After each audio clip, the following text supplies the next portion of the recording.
Hi, my name is Amir Manzoor. I am here to present the assessment for my subject, which is EDU 433.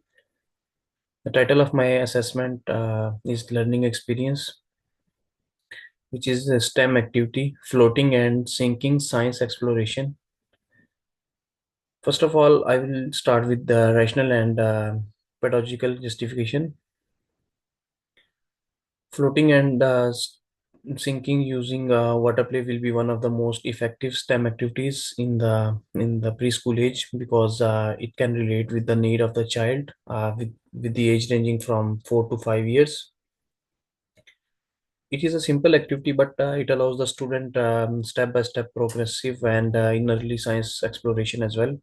According to the EYLF 2.0, the experience helped to develop the language due to the integration of STEM vocabulary and the group type setup forests the social proficiency.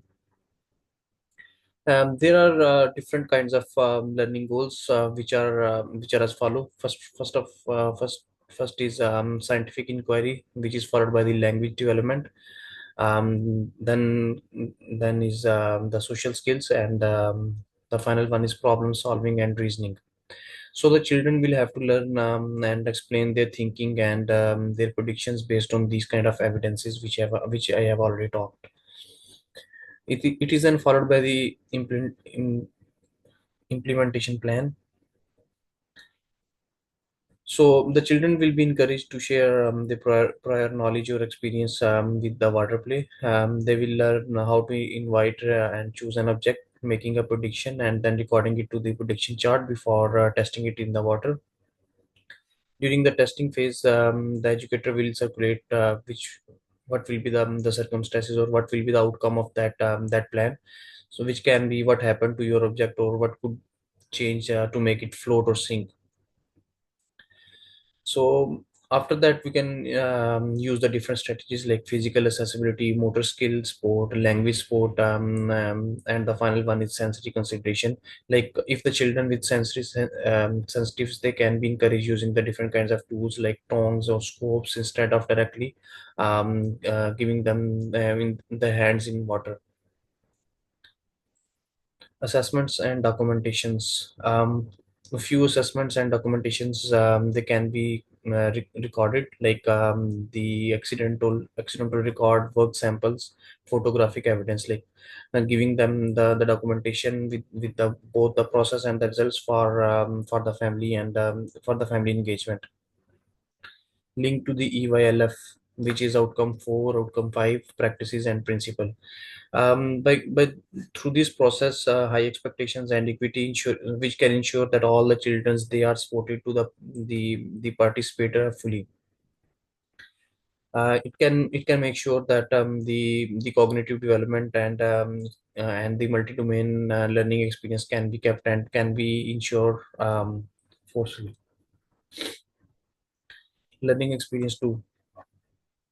Music and movements, they are very important to early childhood education, fostering not only artistic exploration but also increasing the cultural values in them.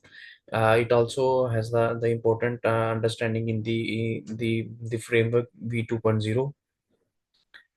Furthermore, the socioculture theory underlines the importance of culturally rich, socially interactive experiences for the knowledge construction. There are few learning goals. First of all is the rhythmic skills, then the listening and concentration, cultural awareness, which is then followed by the gross motor and coordination, and then the emotional experiences. When I talk about the implementation plan, this session will begin with a short volumes to establish routine and signal at the start of the activity. The educator will introduce different instruments, demonstrating its sound and explaining its cultural background. The activities will also include the following few things, which is drumming, rhythm leader, and tempo changer. The final will be the cultural listening. The different strategies which can be used in this the plan will be physical accessibility, sensory options, and the language support. Then followed by the choice and autonomy.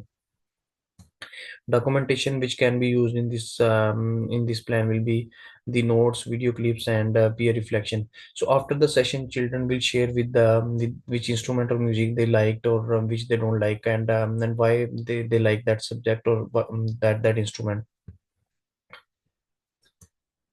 By weaving together the movement and cultural storytelling, this experience offers an joyful and meaningful way for children to connect with another while learning about the richness of golden traditions. Supporting the diverse capabilities. Both learning experiences are designed to ensure that every child, regardless of ability, background, or learning styles, can meaningfully and achieve success. Lightweighting instruments and structured and free play opportunities, which is followed by the cultural and linguistic inclusions. Then multiple modalities of learning. Both these activities they will engage visual and the learning styles, ensuring that children will also learn through movement and in other plans as well. So the theoretical perspective applied in both the above cases, which I have already talked about, construction of the children's instrumental plans, they can be seen as active player in constructing knowledge, always using their hands, whether it's practical learning or not. The process of making a prediction and testing, which is a part of this STEM activity, falls directly in with the opinion of Piaget and developmental through exploration. Information gathering for plan. We've used observation, family input, daily journals, and learning stories type of processes to get the information for planning for the future use. Inclusion and diversity, which is then followed by the evacuation and record keeping. Educators they can use the reflective practices and future programming decisions. They are aided by the notes, work samples, and voice evidences. With the children, documentation helps the children to notice their improvements and also helps them feeling them good in future as well. Conclusion: the EYLF in terms of principle, along with the developmental theories, lead to a planned developmental appropriate, which is designed as floating and sinking as science exploration and cultural rhythm circles. The STEM activities encourages scientific throughout work and group work, whether the music and movement they can be cross-cultural, help in cross-cultural understanding. Here is the references of my assessment. That's all. Thank you.